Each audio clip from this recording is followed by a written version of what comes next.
Сәлем, мен Аскербек. Түнде аспан қарасаңыз әртүрлі ақтақтарды көруге болады. Олар біздің галактикамыздағы бөтен жұлдыздар. Ежелгілердер осыған қарап, оны төгілгенспен салыстырған. Тіпті оған галаксиясы деп ат берген. Жер шары құс жолы галактикасында орналасқан. Аспанға қарасақ, біз оны тек азғанда ғана бөлден көре аламыз. Негізі ол осындай. Біздің байқайтынымыз тек 100-ден 1 бөлігі ғана. Себебі біз галактикамыздың оңтүстік бөлігінде орналасқанбыз. Бәрібір құс жолы бізге жай ғана сызық болып қалады, немесе 4548 жұлдыз. Яғни 9096 жұлдыз егер 2 жарты шарды алатын болсақ. Негізгі олардың шын саны 100 миллиард. Мына бір суретте Андромеда шоқ жұлдызының қасында бір анық көрінбейтін нәрсені көруге болады. Ол бізге ең жақын көріністе жатқан Андромеда галактикасы. Суретке қарап сіздер ойлаған боларсыздар, ол біздің қасымыздан ұшып бара жатыр деп. Керісінше, ол бізге қарай секундына 300 км жылдамдықпен ұшып келе жатыр. Ол әлемдегі ең жылдам оқтың өзінен 300 есе тез. Яғни соқтығыс болуы мүмкін деген сөз. Қазір біз оны 2,5 миллион жыл қашықтығында көріп тұрмыз. Ал мынау 2 миллиард жылдан кейінгі көрінісі. Ал 375 миллиард жылдан кейін ол бізге тым жақын болатыны соншалық. Біз далаға шығып Андромеда галактикасын және оның жұлдыздарын жай ғана көзбен көре алатын боламыз. Сонда ғана нағыз көрініс басталады.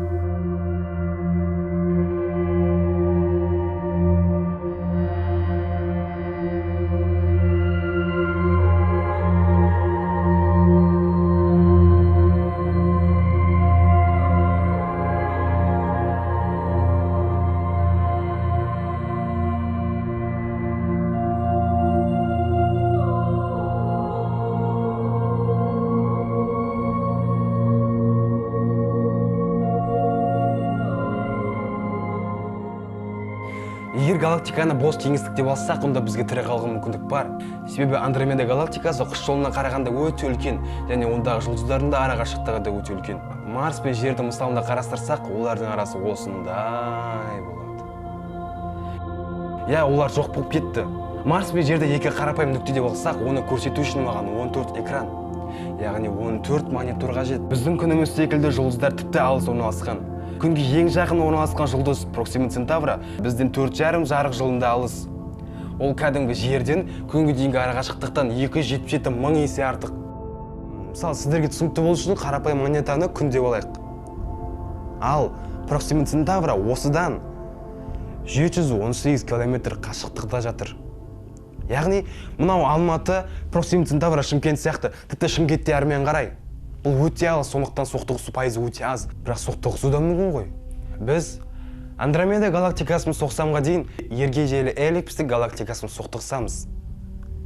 Ол бізден бірнеше мың есе кішкентай. Жер шарымыз қақтығысқа ұшырасын, ұшырамасын, бәрібір біздің күн жүйемізді өз галактикамыздан лақтырып жібереді, яғни өз үйімізден шығып қаламыз. Соқтығысқан жағдайда біз өз галактикамыздан қалай шығып қалғанымызды байқамаймыз. Себебі біз кішкентайымыз. Біз күнді айналып тұрамыз. Бір сөзбен айтқанда, ол біздің жүргізушіміз. Мысалға, күн сол жаққа бұрылса, біз де сол жаққа бұрыламыз. Біздің траекториямыз өзгермейді. Біз жай ғана 3 галактиканың қосылуын байқап, біртіндеп алыстай бастаймыз. Ол Құсмеда галактикасы. Яғни, құс жолы және Андромеда сөздерінің қосындысынан Құсмеда.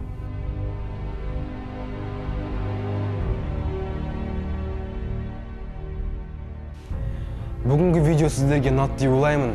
Сіздердің сұрайын дегенім, осындай бағыттағы видеоларды шығарайын ба? Егер шығарғанымды қаласаңыздар, осы видеоға 200 лайк жинайық. Сонда жаңа плейлист ашып, сонда әртүрлі осындай қызық тақырыптағы видеоларды шығаратын боламын.